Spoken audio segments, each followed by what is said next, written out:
I'm the eldest son. You knew living with my mother would be a possibility when we got married, didn't you? You never mentioned that when we first got married.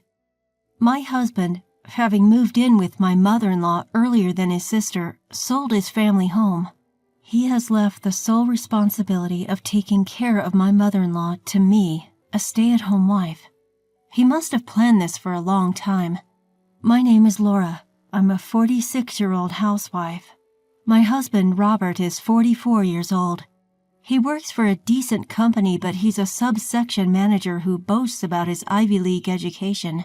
We have 2 sons. We are a family of 4, but following our eldest, our youngest son also graduated from college this summer and moved out. At such a moment, my husband suddenly started to act on his own. "We're going to take in my mom soon," he declared. I'm hearing this for the first time. I was shocked, as this was news to me. My mother-in-law lost her husband, my father-in-law, last year. Considering they were a couple who always did everything together, I had been worried about how shocked my mother-in-law must have been, but living together suddenly, anyone would be surprised. "You have plenty of time," he implied, since I am, after all, a stay-at-home wife. He instructed me to visit my mother-in-law every day and talk to her. I argued that if I went every day, it might exhaust my mother-in-law, but my husband's aim was to make me and my mother-in-law get along through frequent visits. For him, bringing up living together wasn't easy, even to his own mother. So he used me, thinking that if us 2 women got along well, it would be easier for him to implement his plan. The house where my mother-in-law lives now is a stylish, standalone house built by my late father-in-law in a popular area, not in downtown but somewhere akin to a suburb in Chicago. If put up for sale, there would definitely be many buyers willing to buy it for a great price. Right. My husband got his eyes on this house. I sense that by living with my mother-in-law, he wants to gain the right to do whatever he pleases with his parents' house. A few days later, my husband came home looking irritated. Apparently, his sister contacted him. "You have been visiting my mom, haven't you?" he said while roughly throwing his coat at me. "Yes, about once every 3 or 4 days," I replied, hanging his carelessly thrown coat on a hanger. "My sister went to visit Mom today after a long time, and she said that from the kitchen to the bathroom, the entire house was a mess. You've been cleaning up over there, haven't you?" I was ticked off by his implication that I might be leisurely snacking and chilling out when visiting my mother-in-law's house. Of course I've been helping with the chores and shopping. I've even organized the fridge before leaving. My husband laughed scornfully and said, "Well, I guess this is the most I can expect from a housewife," and glanced around the living room. It hasn't been long since our youngest son just moved out, so he may be right that the room isn't totally clean. But it's not messy to the point that makes it hard to go about our usual days. My husband Robert has a nasty habit of nagging me about being a full-time housewife whenever he's in a bad mood. He always picks on the smallest things. If I stay silent, he assumes he's won the argument and cheerfully believes he's triumphed, which, of course, improves his mood. I often wonder if belittling his wife is really that satisfying for him. When he comes home from work tired, he'd demand, "Get my dinner out on the table already. Seriously, can't you do anything without me telling you?" That was Robert, always trying to assert his dominance. Then one day, I got a call from my sister-in-law. It seemed she had had a talk with Robert and she told me. Robert insists that if he moves in with Mom, he should be able to sell the house and keep all the money to himself. Laura, are you planning to move in? If I had any hesitations about living with our mother-in-law, she offered to take her in instead. I told her, "We just started discussing the possibility recently," to which she responded as if she had her own schemes in mind. "So it's not confirmed yet then," and hung up. When I told Robert about this conversation, he became furious, barking, "Why did you reveal our plans without asking me?" I replied, saying, "This is about discussing our mother's future, isn't it? You make it sound like a property dispute." He gave me a scornful look and sneered. "I really hate dealing with idiots who can't think straight." This is what our relationship dynamic really is like for the most part. He'd belittle me for being a housewife and a high school graduate, always trying to make me submit to him. I was drawn to his confidence and reliability when we got married, but the things I loved about him have morphed into the things I loathe about him. What's worse, he'd occasionally boast about marrying an older woman, for me being 2 years older than him. He mocked me for not having a college degree and pushed me into being a housewife, claiming no one would want to hire a high school graduate. Ever since our children moved out, I've been feeling more and more stressed about my interactions with Robert. To be honest, I've been feeling as though I've reached my limit with this marriage. Robert, oblivious to my feelings, likely wants to move in with his mother as soon as possible, probably aiming to pocket all the money from selling her house. He doesn't seem to consider how his parents might feel about their home being sold or the memories they've built there. In the midst of these conflicting interests among family members, I encountered a shocking reality. It began with a call from my mother-in-law who had sprained her ankle. She said her room was in a mess and needed help cleaning it up. Although several days had passed since my sister-in-law had last visited, I figured that's what she was talking about the other day, so I responded lightly, "Sure, I'll come over." It didn't seem like she had informed Robert, but she assured me I didn't need to let him know either. So I visited her with a light heart. The following day, I rang my mother-in-law's doorbell. I heard her shout, "It's open," from the yard. I turned the knob and stepped into the entrance. An unpleasant odor was already noticeable. I saw dust accumulated in the corner of the corridor, with towels and discarded socks scattered around. The stench grew stronger as I entered the living room, where I found a stack of cushions piled on the sofa. My mother-in-law? Did she go somewhere? I murmured. Then I heard, "I'm here," so I followed where the voice was coming from. There, I found my mother-in-law buried in a stack of cushions on the couch, which seemed to be adjusted for comfort. The cushions were piled up so high that I hadn't noticed she was there. Excuse me, Mom? Are you all right?" I called out as I approached her. The peculiar smell grew stronger. Trying not to gag from the smell, I searched for its source. "I'm okay. I just piled up the cushions because it's comfortable." She laughed heartily. I realized the source of the smell was my mother-in-law herself. With all my might, I tried not to pinch my nose and asked her, "How's your leg?" "Were you unable to bathe because it was inconvenient?" She replied, Yes, about that. I healed quickly, but after a few days of not bathing due to the pain, I couldn't be bothered to take a shower." "Do I smell?" I refrained from answering and said, "I will clean up," and proceeded to open all the windows in the house. My mother-in-law certainly needed a thorough bath. Thinking this, I headed to the bathroom. The bathtub had some water filled and was left as is with the lid half submerged. Soap scraps and towels were all muddy in the wash basin, and the mirror was foggy and dirty. I can't remember the last time I was here, but I wonder if my sister-in-law didn't visit in the meantime.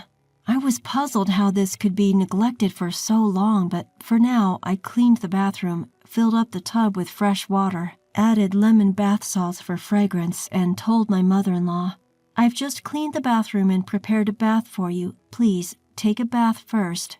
Meanwhile, I'll air these out," I said, pointing at the cushions my mother-in-law was buried in. The kitchen was in an appalling state, but the rest of the rooms were not that bad, with only a few layers of accumulated dust. The kitchen was filthy. It looked as though roaches might be lurking around, but I braced myself and cleaned it until it was spotless. "That was refreshing," my mother-in-law, returning, said as she came back to the living room. Her cheeks, flushed like a boiled lobster, glowed from having days of built-up dead skin washed off. Because I had been cleaning like crazy, the living room and kitchen were mostly tidied up. My mother-in-law was very pleased with the result. Finally, in the cleaned living room, I asked my mother-in-law, "You were always so tidy and organized, Mom. What happened all of a sudden?" Ever since I got married, my mother-in-law was always neat and her house was well maintained, but this time it was a surprise to see her place in such a state, to the point that she needed to call for help. So I straight up asked her. She said, "Did you notice that I just used my injured foot as an excuse?" I've been living with my husband for decades, doing my best as a wife and mother, but last year, after my husband passed away, I felt a sudden sense of freedom. Her children were already independent and married. Her husband was no more here with her. She wanted to slack off and do nothing for once, she said. I also know that the kids want to sell this house, and it could escalate into a nasty fight over it.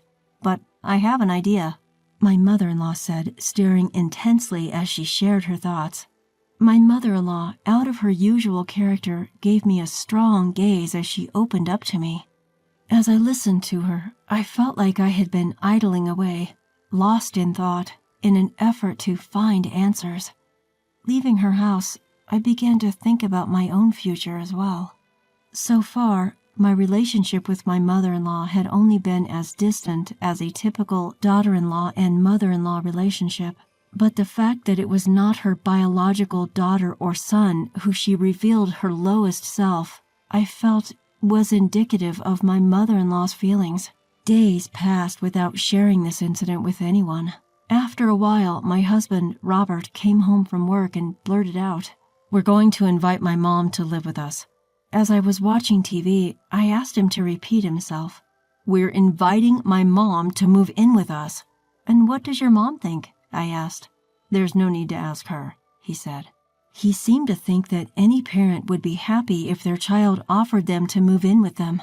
"You should check with your mom first instead of just making decisions on your own," I suggested. But in response, he smirked, turning around. What a high and mighty thing to say for a stay-at-home wife. "Don't forget, if you can't obey what I say, divorce is always on the table." Seeing his face, I felt at my wit's end. He knew that being a housewife and nearly in my 50s, I wouldn't be able to make it on my own if we divorced, which is why he was threatening me with divorce, attempting to stir up my anxiety and manipulate me at his will.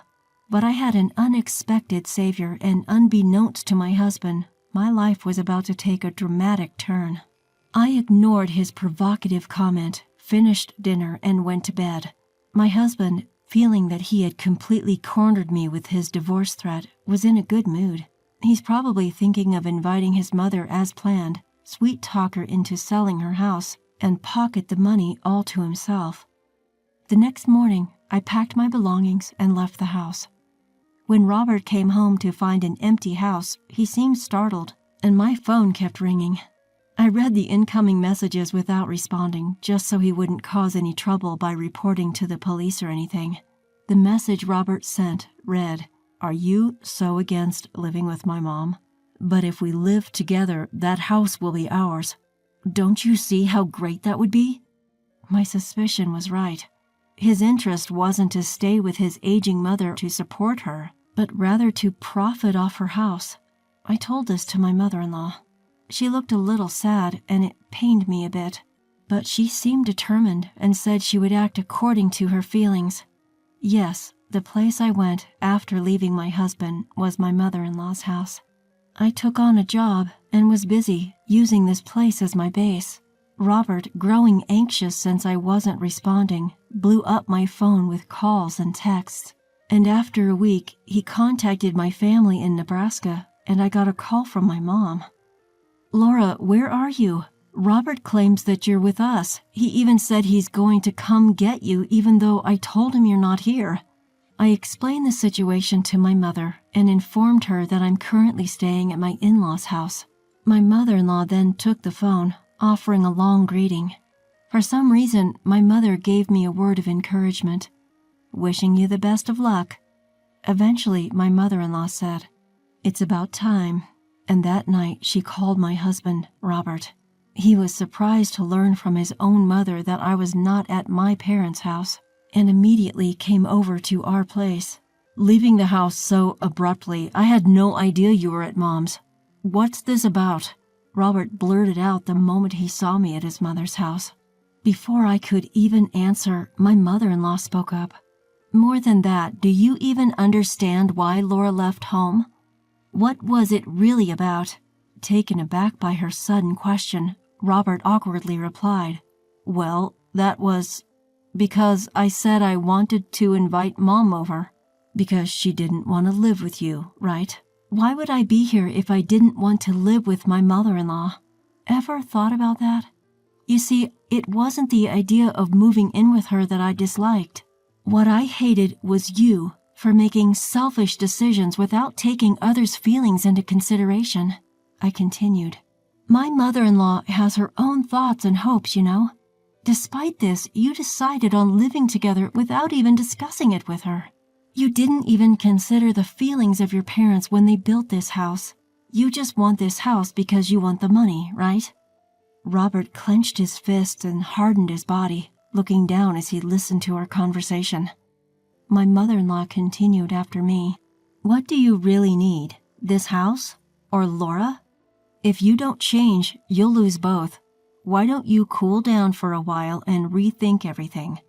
Hearing this from his own mother, Robert, who had been quietly listening, suddenly kneeled to the ground in front of us. I was taken aback and asked, "What's this about?" "I apologize to Laura and to you, Mom. Please, I want to live together again and start anew." Raising his head from his bow, Robert continued, "Mom, will you live with us?" As Robert bowed down again, I looked at my mother-in-law and we shared a knowing smirk. After that, I resumed my life with Robert. But this time, I wasn't a stay-at-home wife anymore. My mother-in-law told her friends about how I deep-cleaned her room, a whole mess from the time she spent lazing around, just within a couple of hours. When I mentioned this to my friends, many of them said they wanted you to do the same for their homes. I was amazed and delighted to find that I could apply my housekeeping skills from being a stay-at-home wife to start a new job. I also began studying to become a storage advisor. It seemed that Robert had not given up on the idea of living with his mother, selling their house and getting a large amount of money. He seemed to think that it would become a reality now that my mother-in-law and I were getting along, but there was a surprise announcement from my mother-in-law. Surprisingly, she was getting remarried. "So I won't be living with you, and I won't be giving up my house either." Upon hearing the news, my sister-in-law congratulated her, although with mixed feelings. I sent my sincere blessings for my mother-in-law's decision. The one who was surprised by my mother-in-law's words and screamed out in shock was Robert. At the same time, he was frantically contacting various people. Apparently, Robert had taken a boating license without telling me and even purchased a small cruiser, counting on the money from selling his parents' house. Now that his plans had fallen apart, Robert was unable to cancel his order for the cruiser, and he seemed to have to work even harder than before.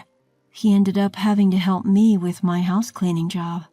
As an employer, I'm drilling household chores to Robert and guiding him to clean and polish a great number of my clients' houses.